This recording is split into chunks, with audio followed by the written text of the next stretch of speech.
100 நாள் ஒழுக்கமா இருக்கிறதுல இன்னைக்கு நாள் 27.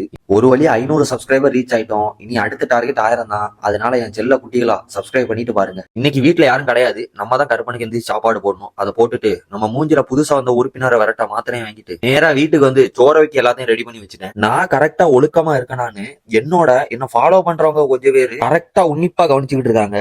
இப்ப என்ன பிரச்சனைனா, ஒரு வீடியோல என்ன சமைக்கிறதுன்னு யோசிக்கவே கஷ்டமா இருந்துன்னு சொல்லியிருந்தேன். அதுக்கு சொல்யூஷனா நான் என்ன சொல்லியிருந்தேன்னா, 7 நாளைக்கு 7 டிஷ், அந்த 7 டிஷ்ஷையுமே 100 நாளைக்கு அப்படி மாத்தி மாத்தி வச்சு கண்டினியூ பண்ணிடலாம்னு ஒரு ஐடியா. அதை நானே மறந்துட்டேன். திடீர்னு நம்ம ஃபாலோவர் ஒருத்தர் வந்து, ப்ரோ உங்க 7 நாள் டிஷ்ஷுக்கு வெயிட்டிங் ப்ரோ அப்படின்ட்டாரு. அப்பதான் எனக்கே ஞாபகம் வந்து, இப்படி ஒரு மேட்டர் நம்ம சொல்லியிருந்தோம். ஆனா ஒரே நாள்ல 7 நாளைக்கு என்ன சாப்பாடு வைக்கலாம்னு யோசிக்கிறது கொஞ்சம் கஷ்டம் தான். அதனால நான் இப்ப என்ன பண்றேன்னா, ஒரு 7 ஸ்டிக்கி பேப்பர் எடுத்து செவுத்துல ஒட்டிங்க. இன்னைக்கு என்ன சமைக்கணும் அதை முதல் ஸ்டிக்கி பேப்பர்ல எழுதேன். நாளைக்கு என்ன சமைக்கணும் அதை 2வது ஸ்டிக்கி பேப்பர்ல எழுத. இப்படி 7 நாளும் 7 ஸ்டிக்கி பேப்பர்ல எழுதி வச்சிருக்கேன் என்ன சமைக்கிறேன்னு. 8வது நாள்ல இருந்து இதுல ஏதாச்சும் ஒரு டிஷ்ஷை பார்த்து சமைக்க வேண்டியதுதான். இன்னைக்கு முதல் நாள் சாம்பார் ரைஸ் தான். அதனால அதை ஃபர்ஸ்ட் எழுதிக்கிறேன். இப்படி 7 நாள் சமைக்கிறதையும் 7 ஸ்டிக்கி பேப்பர்ல அப்படி வரிசையா எழுதி வச்சுக்கிறேன். பாப்போம் இது எப்படி போகுதுன்னு. அந்த வேலையை முடிச்சுட்டு நேரா வந்து தொழுதுட்டு நல்லா சமைச்சு நல்லா சாப்பிட்டுட்டு சரியான தலைவலி, சரி கொஞ்சம் படுத்துட்டு எந்திக்கலாம்னா 3 மணி நேரம் மட்டையாயிட்டேன். சரி படுத்தே கடந்தா சரியாவாதுன்னு ஜிம்முக்கு கிளம்பியாச்சு. ஜிம்ல இன்னைக்கு முதுகுக்கு ஒரு 4 வேரியேஷன், பைஸுக்கு ஒரு 2 வேரியேஷன் போட்டுட்டு இதான் மக்களே ஒழுக்கமா இருந்ததுக்கு பலன். அதான் சொல்றேன்,